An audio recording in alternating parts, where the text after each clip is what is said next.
Sabi sa census, may 14.9 million na tao sa Metro Manila. Paano ba malalaman na hanap mo na yung taong para sa'yo? Maaaring nakita mo na siya, pero yumuko ka para magsintas ng sapatos. Maaaring nakatabi mo na siya, pero lumingon ka para tignan yung traffic lights. Maaaring nakasalubong mo na, pero may humarang na pedicab. May mga swerteng tao na nahanap na yung mga taong para sa kanila.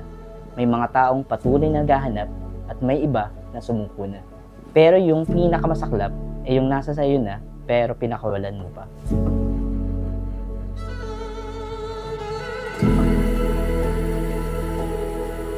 From the moment we met in Mount Pulag of May 2018, I knew there was something unshakable between us. We've faced storms most couples don't see, in a lifetime hardship, fear, and exhaustion. But we didn't just survive them. We stood side by side.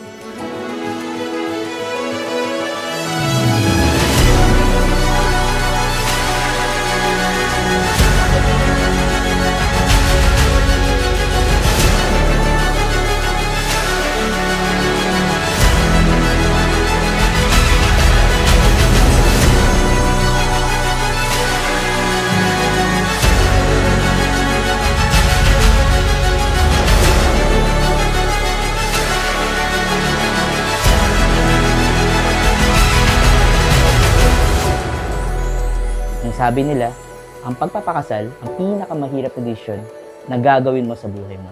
Pero para sa akin, ang piliin ka na makasama habang buhay ang pinakamadali na desisyon sa buhay ko.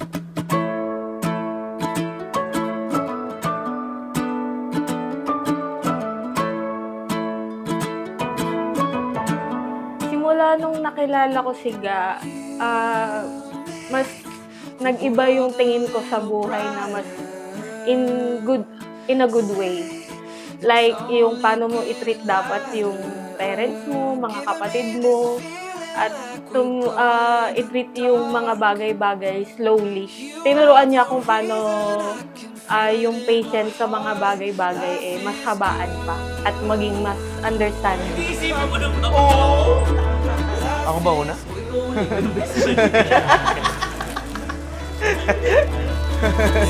Moment we're together feels just like it should. Life is good.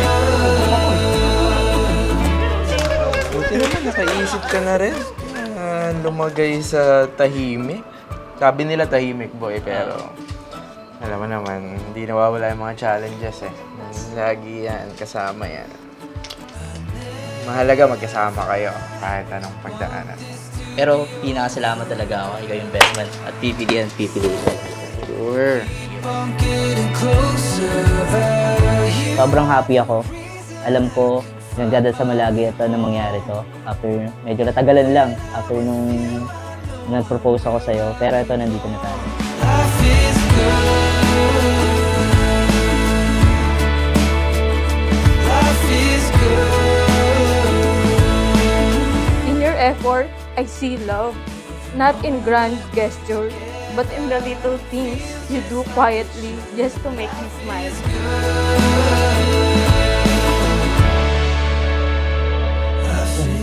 Dumating na ngayon sa panahon nga, araw na ito na October 14, ang masasabi ko lang sa iyo, alagaan mo si Mai, sa iyong mga anak. Nandito lang kami ni Papa mo para alalayan kayo at suporta. Yung pag-aasawa, hindi basta-basta yan. Kailangan. Parang hindi mo kaya eh. Thank you, bro. Thank sa inyo kasi sobrang supportive din sa akin kahit hindi naman ako ganun ka. Basta na para sa inyo. Malay mo yung mga anak sa asawa.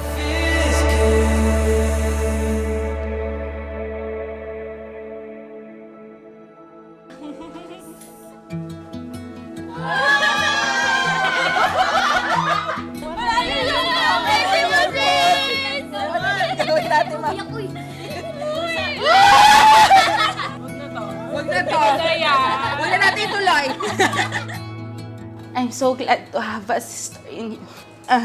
Ngayon na you've decided to settle down. Actually, God led you to settle down in His perfect time. Know that I always support you and I'm happy for you. And I'll always be here for you.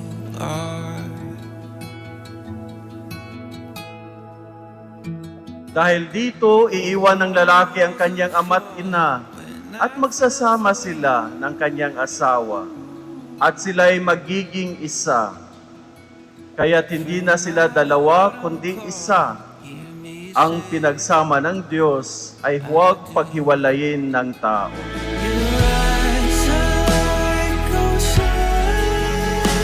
Ga, I vow to stand by your side through every joy and every challenge. Salamat dahil tanggap mo ako ng buong buo. Thank you for loving me in my good and my bad days. You're my safe place and I will always be thankful for you. Saya ako. Kung mahalan kayo ni Michael, huwag kayong mag-away. Kung mag-away, lang magpatagalin. Mahal na mahal ko kayo. Love you, ma.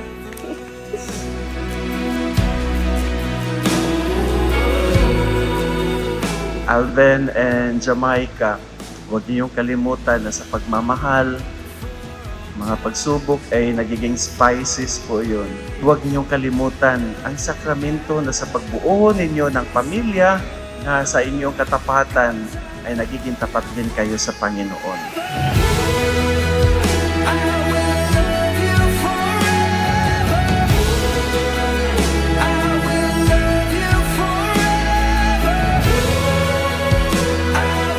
Sobrang happy ako na ikaw yung makasama ko sa journey na to. And sana hanggang forever ka.